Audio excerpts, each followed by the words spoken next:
Hey fearsome friends, there are a lot of people out there I'd never like to meet, especially all the people included in tonight's stories. So sit back, relax, and get cozy, comfy, warm, because it's time to let your nightmares in.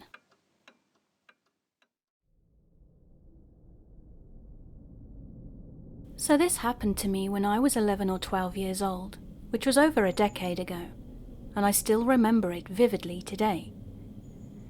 At the time, I lived in a semi-detached house with my mum, dad, and sibling. It was decent sized, but the most impressive part was the garden, which essentially had 3 levels. The first level was concrete, the second grass, and the third was also grass, but had my trampoline on it. At the very end of the garden was a tree embankment, and the area I lived in was somewhat hilly. One morning I woke up to a cracking sound, like a snapped branch, and it worried me, as a week earlier a tree from the embankment had fallen into our neighbour's garden. My bedroom was at the back of the house overlooking it all, so I opened the curtains to see if another tree had fallen, but instead I saw a guy hiding in one of the trees. He was pale with blonde hair and wearing all black clothing, and he was looking directly at me, presumably because he'd seen the curtains moving. He began smirking and formed his finger into a come here motion. I totally freaked out and shouted for my mum and dad to come into my room. I was so scared I physically felt like I couldn't move. This all happened early in the morning, by the way, around maybe 5 a.m, so it took my dad a good 30 seconds to come to my room, by which point the stranger had hidden behind the trees. I remember being really shaken up, and I was crying whilst I told my dad what I'd just seen, so he went out to see if he could spot the guy, but he was gone. Time passed and I'd started to forget about it, until about 3 months after, when my mum and I were watching TV together after I'd finished school. The doorbell rang, so my mum went to answer it, and I looked out of the window of the living room where we were sat, and I saw a white van parked outside. It was the same van as my uncle's, so I walked out of the living room and into the hallway to say hi to him. But when I got to the porch where my mum was standing, I realized quickly that it wasn't my uncle. It was the same guy I had seen in the garden a few months earlier. Really freaked out, he noticed me as I walked behind my mum, and he gave me the same smirk as when he was in the garden. I wanted to say something to my mum, but couldn't, as I was freaking out inside. He asked my mum if she wanted any work done on the driveway, and she said no, so he left, got back into his van and drove off. He hadn't given her a business card or anything. The van didn't have any company branding, and he didn't knock on any of the neighbours' doors. I told my mum that it was the same guy as soon as he'd gone, which made her then feel uneasy about the situation too. A month or so after that, I got my first job doing the paper round. I had to deliver over 300 papers, and was doing it with my best friend at the time. It was coming into the winter months, so it was dark by 4:30 p.m, and we'd been doing the job together for around a month. When the one evening after school, and it was super dark and rainy, we were halfway through delivering the newspapers when a van started following us. It was going very slowly, matching our walking pace, and we clocked it after about a minute. We started to panic though, as I'd noticed it was the same guy again, so we left the newspaper trolley and started walking faster up the hill. We were about 10 minutes from my house, so I rang my mum, who made me stay on the line whilst she left the house to meet us. She told us to go to the corner shop, that was about a minute away from where we were, and once we'd made it there, the van sped off really fast. The police were called, who came to my house for a report, and we told them everything. That was the last time I ever saw the creepy stranger, but I still remember what he looked like so vividly.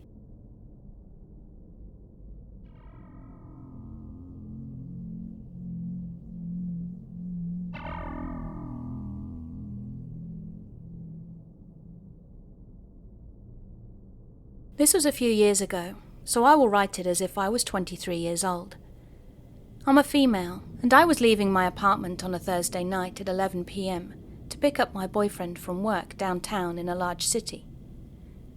I left through the back exit to the alley where I'd parked, when I saw a car to the right of me with its lights on. This, of course, wasn't unusual, as security would park in this spot on slow nights, as there's a 24-hour store out front on the other side, and we were in the back alley. So I got into my car, and the other car I had seen was blocking me in. At first I was incredibly confused, as a man got out and he gestured to a gun in his pocket. I froze, and all I could do was say no, lock my doors, and wish I had a panic button I could press. I could have driven into him, pinning him to his car, but all I could say was, no, F off.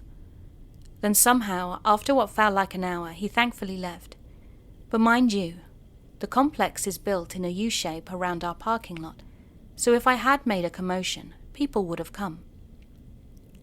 He simply drove to the next spot over and parked up again, so I sped off and called 911.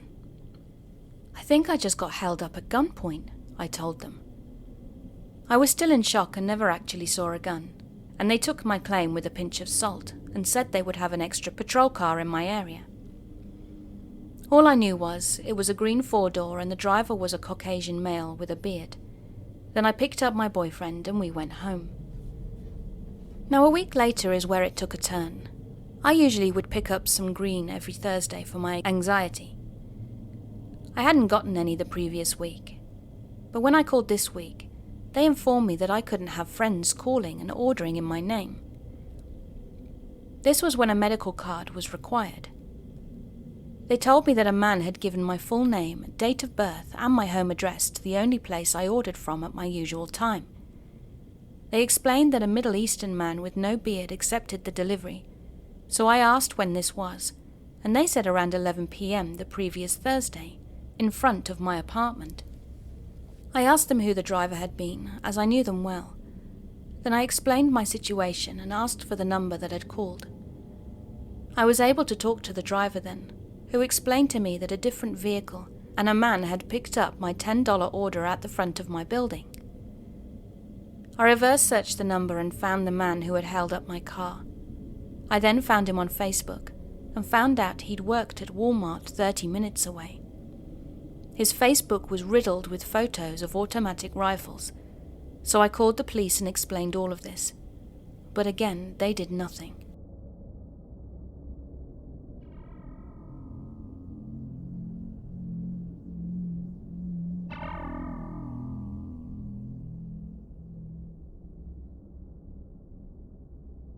Here's a story about an incident that occurred on October 30th, 1985, and how it came back to literally haunt me 30 years later. There was an episode of the show The Killing in the 3rd season, where homeless girls were turning up dead. A girl called Bullet caught a ride with a killer, and she knew him, but he made her sit in the back seat and kept peering at her in the rearview mirror, sizing her up and enjoying the sinister build-up to attacking her. But when I saw his eyes in that mirror, I was suddenly ripped back in time to the night I found myself in a college safety van around midnight, the night before Halloween. We'd had a rapist on campus that fall at Texas Tech University, and my future brothers of Kappa Kappa Psi had thwarted him once already when they'd come out of their weekly meeting. They heard a girl screaming from the lacrosse pitch, across from the College of Music, so they jumped into action and chased the guy off. This happened several more times around campus after that, so the school decided to put into effect a safety van plan to keep the ladies on campus safe. We ironically called them rape vans, but we had no idea how apt that name would turn out to be. I worked at the school newspaper that semester, often pasting up stories late into the evening, so I used the van system every night to get to and from work. However, on that particular night before Halloween, I was picked up at the back of the journalism building, and to my mild surprise, the driver was wearing a monster mask. I said something cheerful about him celebrating a day too early, and he said nothing. In fact, he said nothing for the whole ride, despite me trying to chat with him. All I could see was his eyes watching me in the rearview mirror from through that mask, so I told him his mask was pretty freaking scary. But still nothing. Nothing but eyes on me from that mirror. My heart sank into the pit of my stomach, and I knew I was literally riding with the devil. By the time we'd reached the first set of dorms, I knew I had to get out, so I told him we'd hit my dorm and I got out, trying to act normally and make a beeline towards the building, until I was sure he had gone down the road. Once he was gone, I went back onto the street and turned on the pickup light.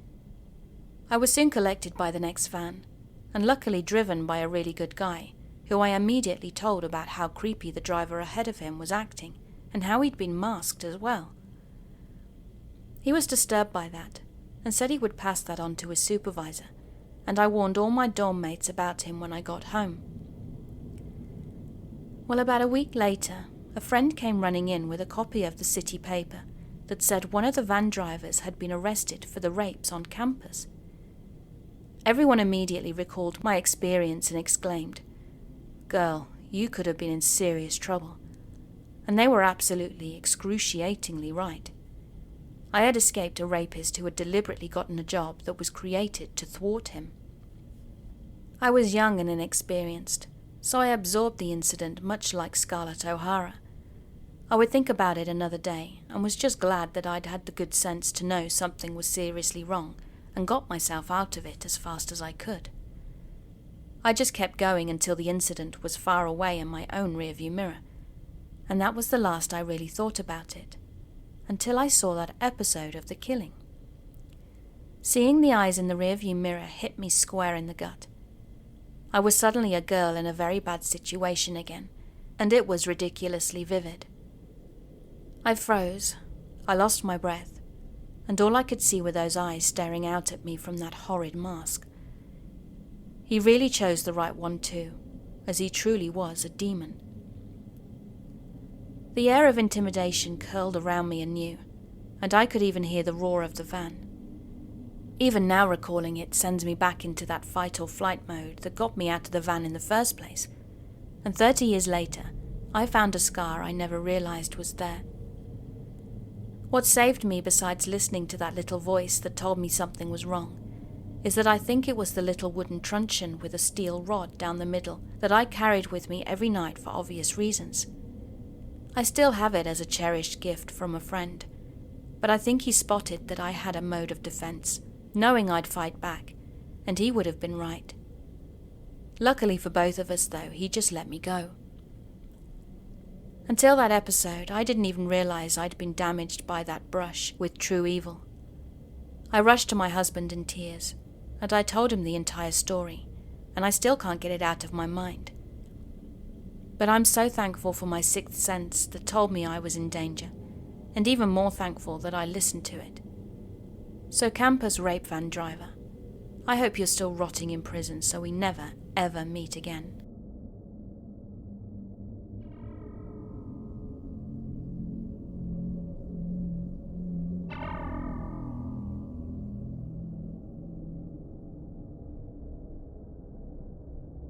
I have only talked to 3 people about this incident, largely because I feel as if it is my fault somehow. But in 2018, I was hanging out with a friend that I wasn't supposed to be with. For the sake of secrecy and ease, I told my 17-year-old sister to drop me off at our old elementary school, then have her pick me up later. Nothing weird happened, we just hung out. Then I told them to drop me back off at the elementary school at midnight, the time of their curfew, and my sister would come get me. I was almost 15 at the time, and though we had moved about a 15-minute drive from our old school, it wasn't in a bad area. I used to live in Utah, specifically the Sandy area, in a middle-class neighborhood, though we weren't middle class. It was a quiet neighborhood, full of Mormons, and I never truly had any scarring experiences. It's important to note that despite being nearly 15, I probably look anywhere between 9 and 12, as I was on the shorter side, and I truly didn't hit puberty until I was around 15. When we pulled up to the school, there was a hatchback white car that was driving around rather recklessly, speeding around in reverse, doing spin-outs and stuff like that. It was driving in circles around this curb that split off the drop-off zone and the small faculty parking lot. So I sat with my friend in their car for a second, expressing my concerns about the car. Then they assured me that it was just a stupid teenager, and I didn't say much more about it. I said my goodbyes and got out of the car, and the way the school is set up is there's a large brick building, and when looking head-on at the school, there's a small opening to the left that leads back towards the playgrounds. The faculty parking lot is about 20 to 30 feet from the entrance to the school. When I got out of the car, I sat by the main office doors that would lead into the school, right underneath a bright light, and I needed to put my shoes on, not knowing why I hadn't done it before. The car stopped in the faculty parking lot, not in a parking spot, but in the middle of the central lane. So cautiously I got up, after successfully securing my shoes on my feet, and I stared at the car. As I said earlier, I am easily anxious, and a man, who is hard to describe as he was backlit by a streetlight, got out and started walking towards his now open trunk. I watched as he paused and pulled something out, though I couldn't really see his face. I knew he was staring at me as he said, "I'm sorry for whatever happens to you. It's not your fault." I didn't say anything in return and ran towards the back of the school, keeping my pace until I hit a large portable. I hid behind it and peered around it towards the drop-off area. He must have gotten back into his car as he then pulled out of the parking lot. The back area of the school is large, and in the far corner there is an exit onto a large steep road that goes down. I tried to call my sister a few times, but after she hadn't answered, I called my friend instead, and I made my way towards the back alleyway and onto the road. As I crossed a small side street, the car turned onto the road, and he saw me just as I saw him, so I ran down the road and hung up on my friend. When I reached the bottom of the hill, there was a house on the corner where I cut through their grass and stood on their stoop to ring their doorbell. The car stopped at the corner, and he rolled down the window to talk to me. "I'm a police officer. I wanted to know if you needed any help," the man said, leaning slightly onto the center console, I presume so I could hear him better. I insisted I didn't need any help and was okay, but he kept insisting I come over to the car, which of course I didn't. Thankfully, after about 30 seconds, he left, and the people in the house opened their door to me. I was crying as I looked up to see a middle-aged man and his wife, and they also had a dog, it seemed. I explained what had just happened, then I got my friend who'd dropped me off on the phone. My friend was absolutely the worst at directions, and as the wife tried desperately to give them to her, it didn't seem to be helping. The car came back as the two were sitting on the steps of the porch with me, and I started freaking out as it drove slowly by the house, and all I could say was, "That's him, that's the car." So the man walked down his drive with the dog, and the car sped away. Eventually my friend found her way to me, and the woman walked me up the hill to my friend's car. I couldn't thank them enough, and once I'd gotten home I notified the police, but nothing ever came of it. I don't know what that man's intentions were, but I can clearly tell that they weren't positive.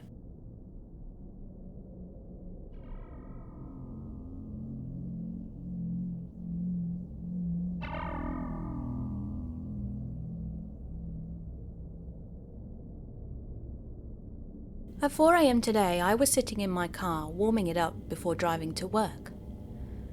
I work at a coffee shop, so we start at about 4:30 a.m. and open up at 5. And being that early, no one is usually on the roads, except people working, drunk drivers or weirdos, with some exceptions, I'm sure. I live on a corner, and this morning I noticed a dark blue or black, it was too dark outside to be sure, personal van driving by one side of my house, but starting to slow down once they'd passed by me, a young adult female sitting in her car with the engine going. Eventually it slowly came back around and turned the corner to the other side of my house, then it slowly drove into the driveway of my neighbour right across the street. So now they were directly behind me as I was in my driveway facing my house. They then backed out of my neighbour's driveway, and went the opposite way down the street slowly, pulling into another person's driveway, a few houses down and across the block. They then backed out again, came back to my neighbour's driveway across the street again, and parked directly to, if you're facing their house, the left of it. So they were now almost directly behind me. By this point I was done, so I backed out of my driveway, and as I was doing this, I noticed they were getting out of their van. The door opened and they stepped out, but it was too dark for me to see them. All I could see was some sort of figure, so I drove off, noticed them getting back in quickly and shutting their door. I don't think they followed me, but I'm so frustrated that I hadn't even tried to memorize or write down the license plate number. I always tell myself that if anything ever happens, get the plate right away. I think it was some sort of word instead of random numbers and letters, but it was also in my mirrors, so it was backwards. I just didn't think to take note of it, but I think it was because I wasn't taking it seriously at that point. Whilst driving away, I was too focused on getting out of there to look, so I just forgot. I will try to be better about that in future. I called my co-worker who was working with me that day and told him what had happened, just in case I didn't show up for some reason. When I got to work, I called the non-emergency police number and reported it, so they said they'd send someone to look around for the van. This was definitely a nefarious thing, right? People don't just do things like that. They don't creep around other cars like that in a residential neighborhood. They'd seen me sitting in my car alone at 4 a.m, and I also don't live in the best area of town. It's known as one of the most popular sex trafficking hubs in the country. I think this is likely to also be a situation that could repeat itself, as this person could easily figure out where I live and that I'm out there at 4 a.m. going to work most days of the week, so they could plan something. I'm going to get some pepper spray and always have it in my hand when walking to my car. I'm also going to stop parking in the driveway when working early the next day and park in the street so that I can't be blocked in. I made myself develop a habit of only pressing my unlock button once on my key fob when getting into my car too, so that only the driver's side front door opens and I lock it as soon as I'm in. I'm going to turn my breezeway light on when I walk outside so that I can see from each side of the breezeway if anyone is there, and I'm going to try to look at and memorize any plate that I see right away, or take photos if I can. I've checked the sex offender map in my area, and they're pretty much everywhere. But hopefully this was a one-off thing. Though like I said, I'm a young female, and I'm never going to forget this happened. It's not the worst or creepiest thing to ever happen, but my ears are perked up.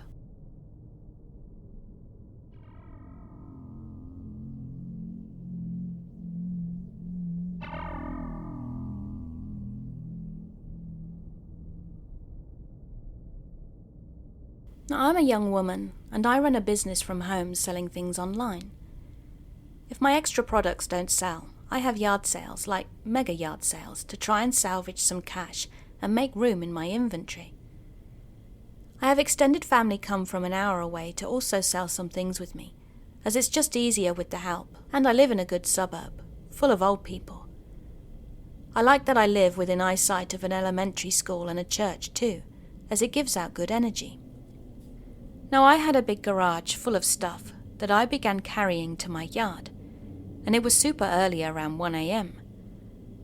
I lay out blankets and brought stuff outside in boxes, as I was listening to music on my headphones.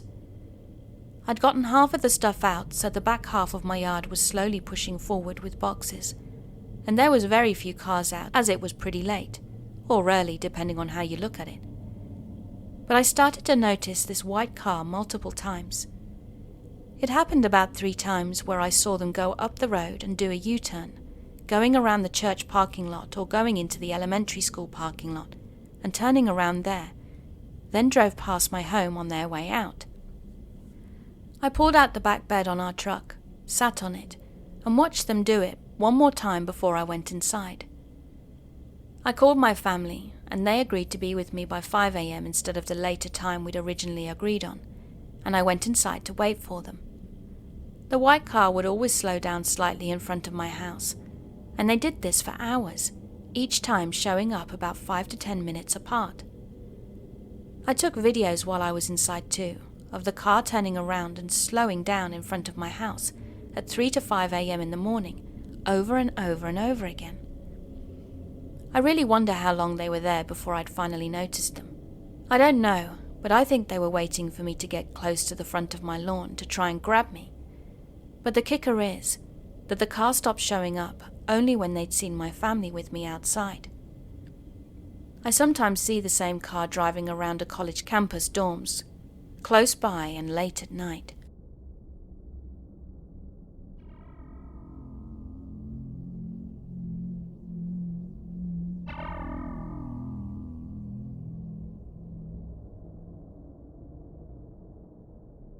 So this happened last summer, or maybe late September, early October.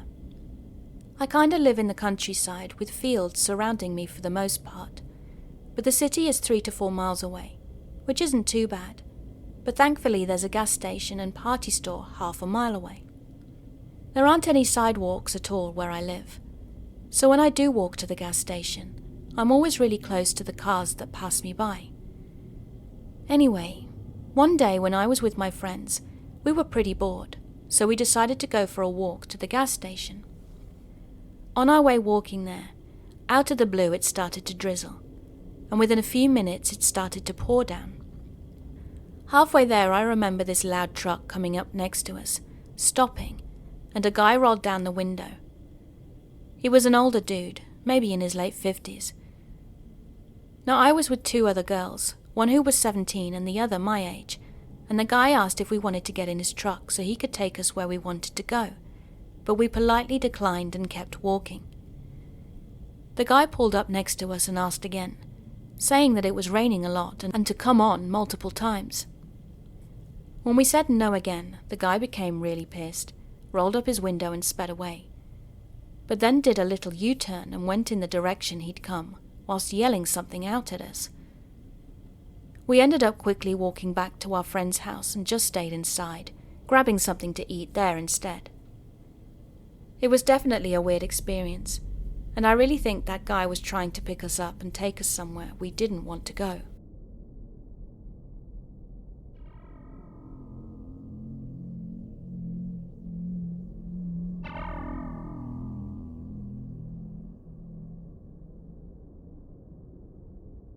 So I went on a trip through Europe with some friends, stopping in Estonia. We were planning to stay there for 2 weeks, but there was something that was happening to me that still frightens me now. Now let me say before I begin that I'm not sure this post will even be able to go up, as I really don't know what I witnessed. It was our 3rd day, and is now our 5th when I'm writing this, and we decided to go to a bar to try and relax and have a good time.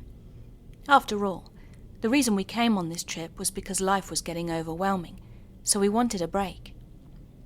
Only I and one other friend went to this bar that night, as the other 3 guys who were part of our group decided to stay behind and catch up on some sleep.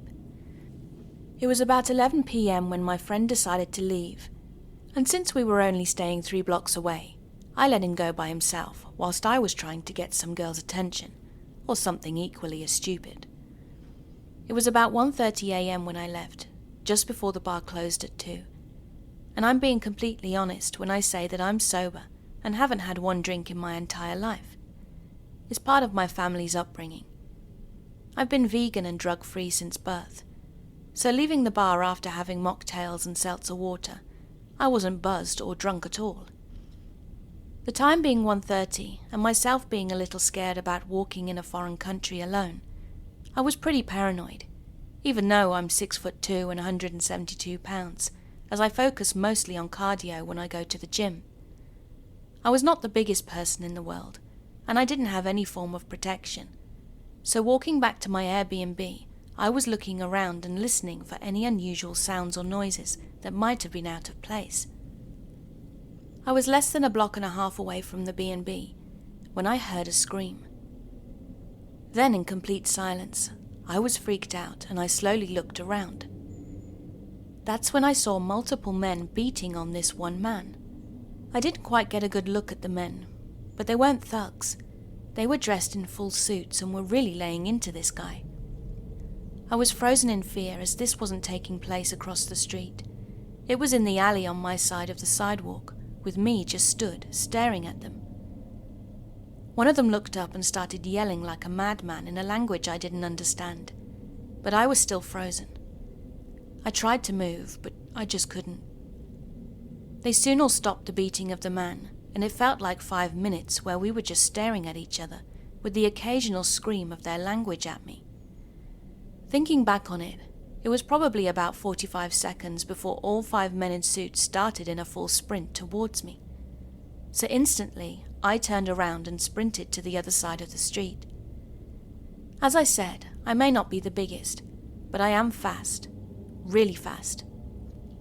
I ran past our B&B and turned multiple corners, finally hiding in the front yard of a random person's house who had a fence, and I think I stayed there for 2 whole hours before I gathered enough courage to look out over the fence. To my relief, there was no one now in sight, so I ran back home and woke up all my friends to tell them what had happened. They were in shock, and we decided that one of us would stay and look out the window to make sure no one was lurking around. Then the next day, we would all get baseball bats to protect ourselves for our remaining stay. Today, however, is why I'm writing this. I was walking with 2 of the other guys who were on the trip, and we went into a store. A shopper came up to me dressed in a black suit and tie, and said my name as he looked right at me. I responded with a, "Yes." Then he asked where I was staying. I told him we were staying at a hotel outside of town, which of course was a lie, and said we were visiting from the United States. He smiled and told me I shouldn't lie, as he gave me a creepy smirk. I looked at him confused and told him loudly to get away from me, which alerted my friends to come to my side. The man, like out of a horror story, full-on sprinted out of the store and into a black car that had no license plates, and not even an hour before writing this, I received a picture message on my SIM card phone of myself walking out of our B&B with the 2 other friends from that morning. I don't know what to do about all of this, as I'm now paranoid to even leave the building. All of our friend groups know about this, and we all have self-protection objects just in case, but we also stay up in shifts to make sure nothing sketchy happens.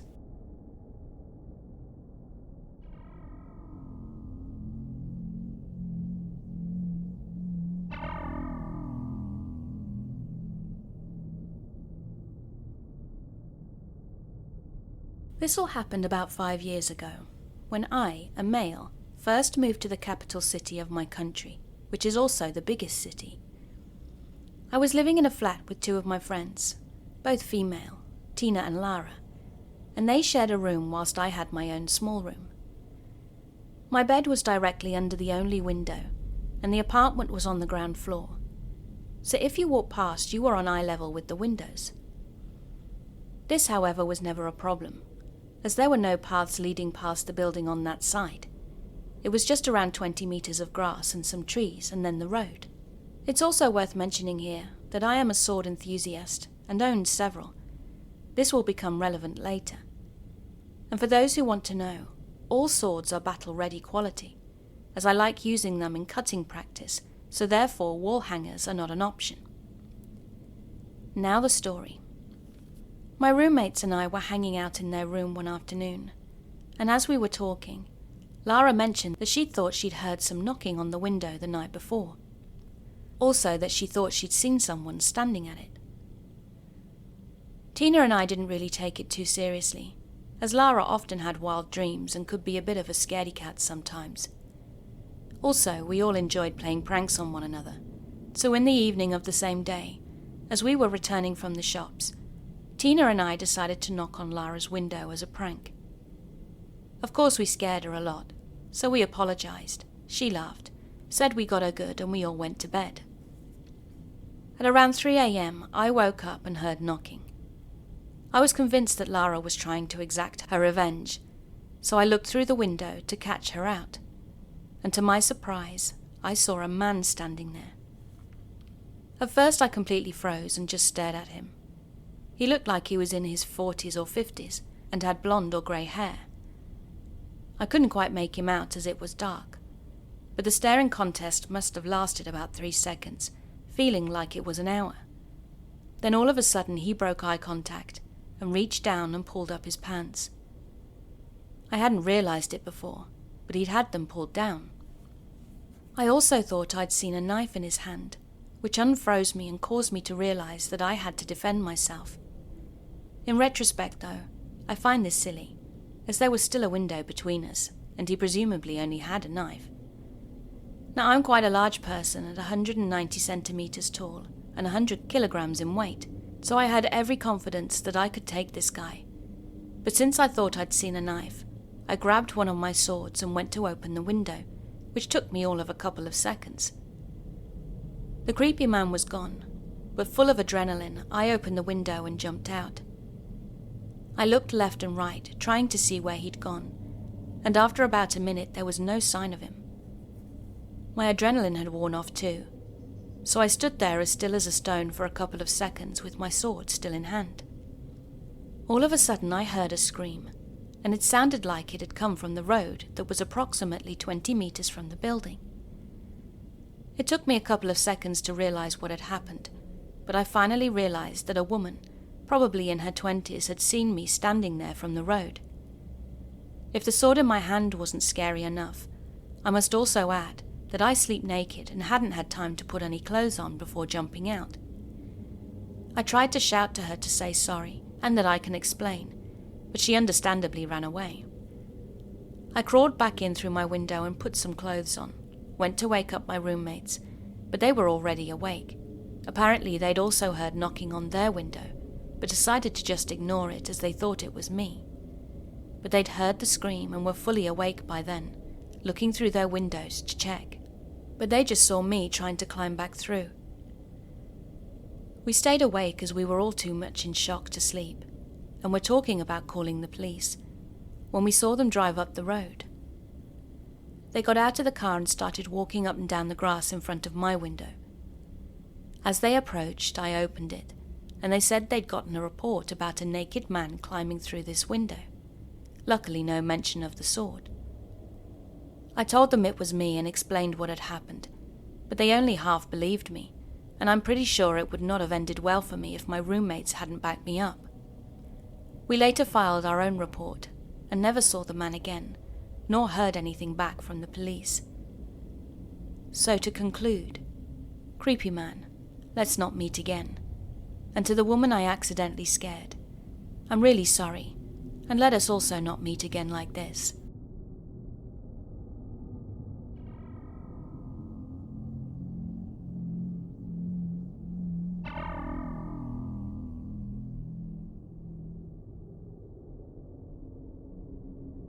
So back in the day, I used to work as a bartender at a dancers club. Tips were good and I needed the money, and it was work, so whatever. Management was okay, the girls were mostly lovely, and I actually really liked my job. The customers were pretty average to deal with, but what customers aren't? I got a lot of really horrible comments from a lot of men, but I could always stand up for myself just fine. One night I was doing the rounds, picking up empty glasses around the main room, when I felt a hand grab me.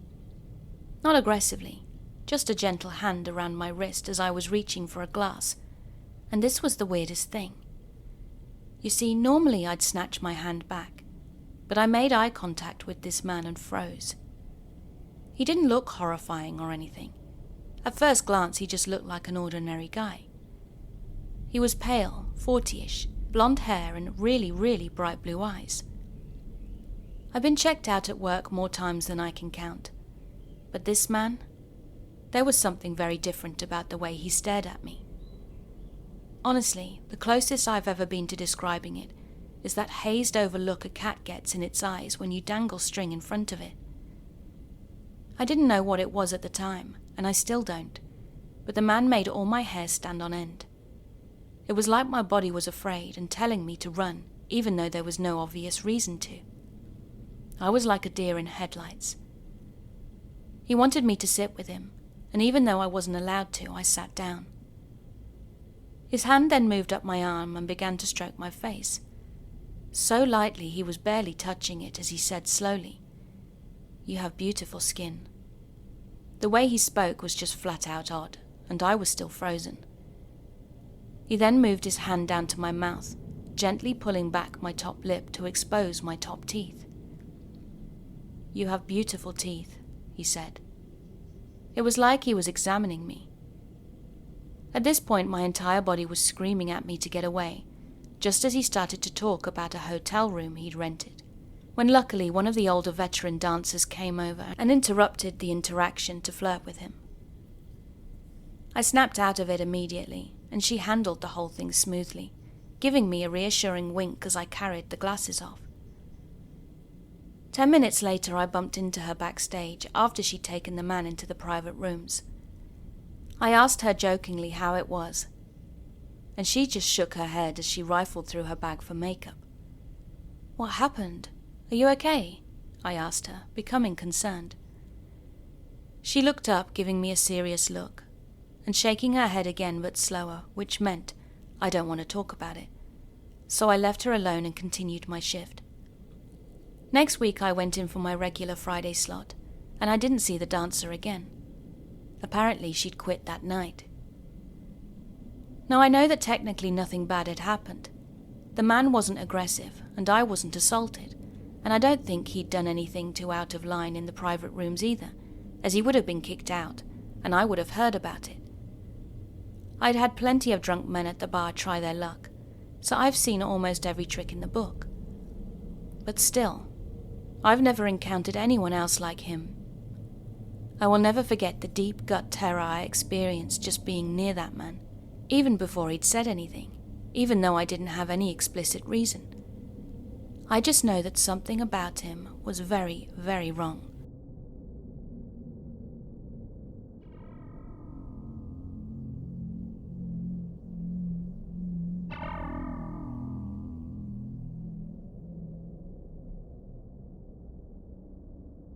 This was my second year at university, and late one night after hitting the bars, my two roommates and I were heavily intoxicated. An acquaintance asked me if a friend of his could spend the night at our house, as he was from out of town and too drunk to drive home, so we said no problem.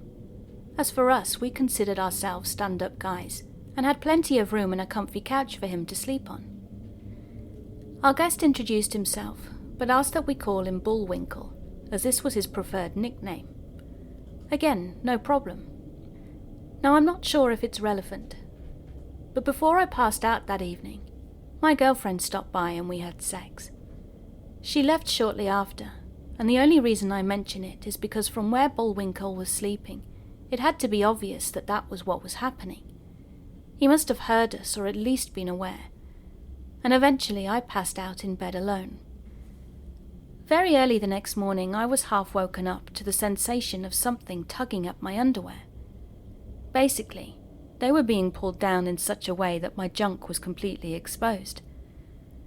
Half drunk and barely conscious, I sat up and said something like, "What the hell?" when I sort of half-registered Bullwinkle quickly leaving my bedside and quietly throwing himself to the floor, with his hands over his head. Not being fully conscious, I stared at Bullwinkle lying in a heap on the floor for a while, and I couldn't truly comprehend the situation.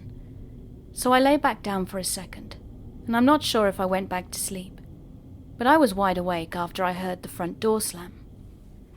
Finally beginning to understand what was going on, I paced the house for a couple of minutes and checked that the doors were all locked. I confirmed that Bullwinkle had left the building, then went and woke up my roommates. They had also noticed that their underwear had been pulled down, their sheets and blankets pulled back, dresser drawers were left open, and underwear was missing, along with lots of other weird things. We talked a bit about what to do, and spent some time searching for the guy. We also discussed calling the police, but rejected the idea, partly out of how embarrassing the conversation would have been, but partly because none of us were hurt and nothing valuable had been taken. So I tried calling my acquaintance, the one who'd asked if Bullwinkle could stay in the first place, but no one answered. Eventually we all just went back to bed, and no one ever heard from Bullwinkle again. His friends said that he'd disappeared abruptly. So if you're out there, Bullwinkle, let's not meet.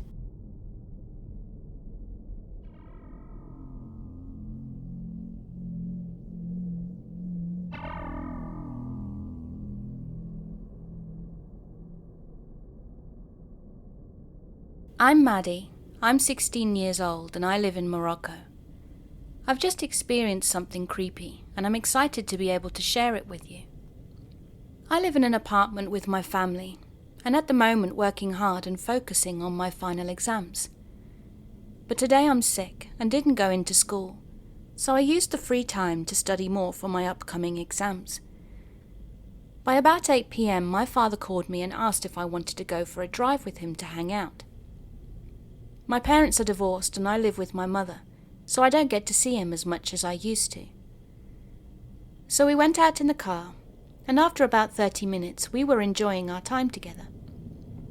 We arrived back and parked up in front of my apartment building. I said goodbye and got out the car to make my way inside. Before that I had to push the button of the intercom so that my mother could open up for me, and that's when I saw a food deliverer with his motorcycle, and he'd parked up right next to me. For obvious reasons, I thought that he was here to deliver something. But something was just off. Firstly, normally, delivery guys in Morocco, I don't know if it's the same case in other countries, have a box attached to their bike where they store the food in order to keep it warm. But this guy didn't have one. He was holding a bag with what I assumed to be food in his hand as he rode the motorcycle. He'd also opened up his phone like he was checking a delivering app. But as I'd said, there was no box and no logo saying where he was from. Now I order from restaurants and fast food places a lot, and I'm used to seeing the delivery guys, even having a little chat with them sometimes, as I try to be as friendly as possible. So I began by saying a hi, how are you? And the guy was really nice. He had a great smile and a nice way of talking, but he took time before answering me, like he was stalling. Maybe he was stressed or preoccupied with something else, I thought, so I didn't worry too much about the weird vibe I was getting. I asked him what door number he was after, and he replied 42, which was odd, because the last door of the building is 14. I suggested he check the app, at which point I tried to look at his phone, even though I wasn't right next to him. Instead of opening a delivery app, he tapped on WhatsApp and didn't even open a chat. Then he said, door 11. At this point I knew something was wrong, because I live at the 12th door, so the 11th is right next to me, and I'm sure that my neighbours hadn't ordered anything, as they were away. I then became a little bit stressed and told him that there must be a mistake, but he insisted on going in anyway, and told me that he was used to delivering at this address, and that he knows where he needs to go. He also told me that the customer knows him, and that he'd asked him to be quick because he liked his food to be as hot as possible.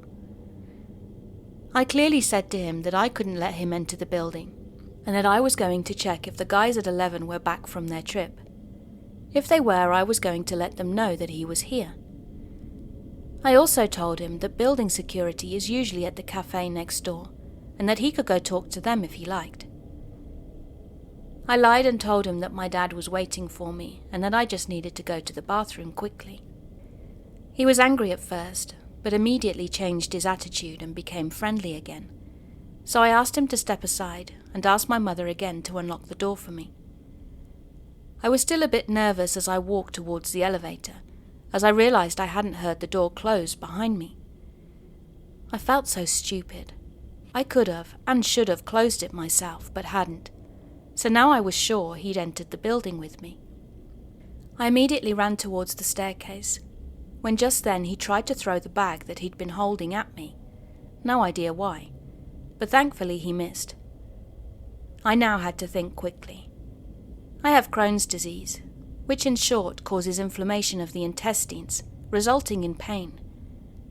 According to my doctor though, it also explains my anxiety and why I tend to overthink things. I thought about a time in the past when I needed to hide from something in the building. I know it's weird. But because of this, I've come to the conclusion that the underground parking garage was the best place, so I ran towards the staircase and immediately made my way down the steps. Now before I go on, I feel it necessary to mention that I'm pretty tall at 6'3", so it's difficult for me to hide quickly. I ran, trying to find somewhere to hide, and I could hear him chasing me, when right then I remembered that the other buildings have their own doors to the parking lot, so I ran towards one of those. I saw someone then in the distance, so I began screaming the name of the building caretaker, but he didn't pay any attention and left through one of the doors. I went back up a different staircase, opened the door of the building and went into the bakery next door. Luckily I found the caretaker and quickly explained to him what was happening. He immediately left the bakery, caught up with the guy and chased him for a while, but he was too far away at that point, running towards his motorcycle so we couldn't catch him. I was tired from all the running, but strangely wasn't shocked at all by the incident. I feel a little bit excited about what happened as I write this, but I'm definitely not going to tell my parents, otherwise they'll forbid me to go out alone. I tried to look for the bag that he tried to throw at me, but it was nowhere to be seen.